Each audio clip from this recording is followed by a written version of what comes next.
The disciples just speak up with confidence now. You can almost hear in their tone and their voices a relief. Oh, now we know what you're speaking of. Now we understand. They feel that the fog has been lifted up. The puzzle pieces seem now to be fitting.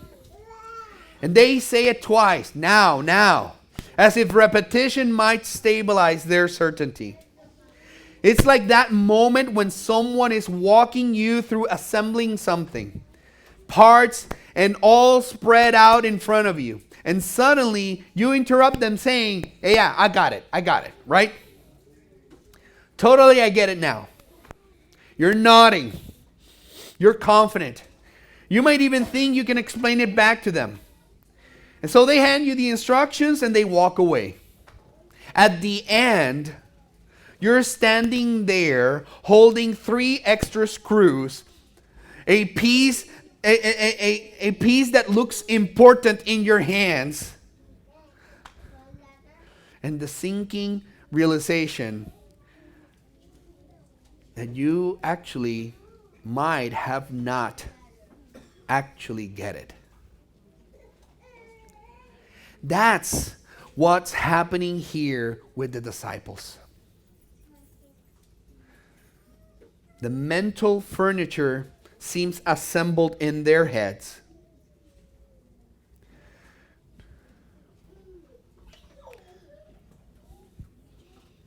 But even though they say it out loud, and surely it becomes true, that doesn't mean that the disciples were lying. They genuinely think that they get it. They were just wrong. Within hours, they will realize that there were way more pieces than they thought.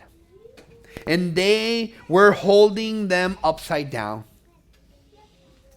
That is the humor and the warning of it.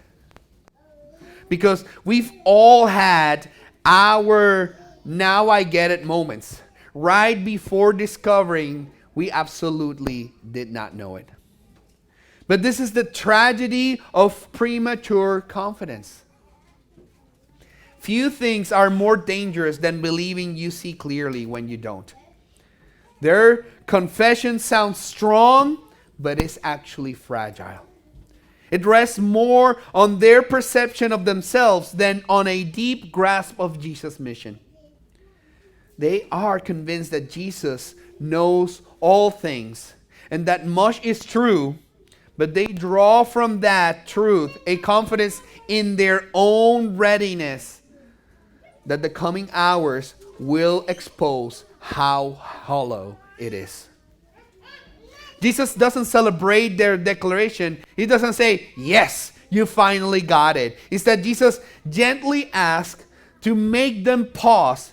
Do you believe actually now? And he's telling them that not because of lack of faith,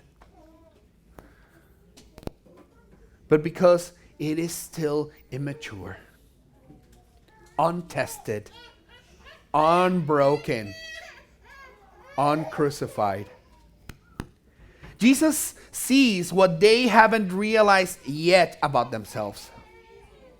He knows confidence comes easy before the pressure actually hits. Faith feels like rock solid before obedience demands a real cost.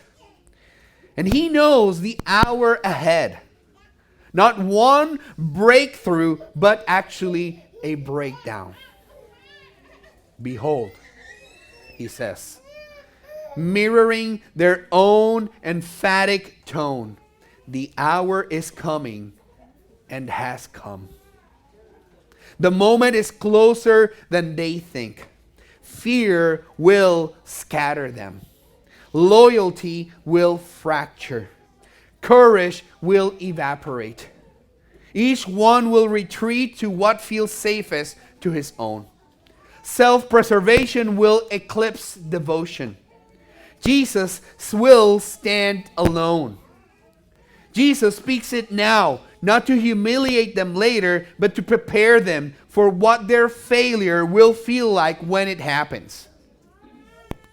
He wants them to know that their failing away will not surprise him. It will not undo his mission or severed his love. Because he tells them, "Yet I am not alone, for the Father is with me." Divine faithfulness remains. When every disciple fails, the Father never fails. Jesus' obedience does not rest on the reliability of his followers, but on the presence of his Father. The mission of salvation does not hinge on the strength of their faith, but on the resolve of the Son to obey the way to the cross. This is the mercy hidden beneath the rebuke. The church is not built on heroic disciples, but on a faithful Savior. Our hope does not rest on what we will do for Jesus, but on what Jesus will do for us, even when we abandon him. Grace does not wait for our strength. It meets us in our weakness.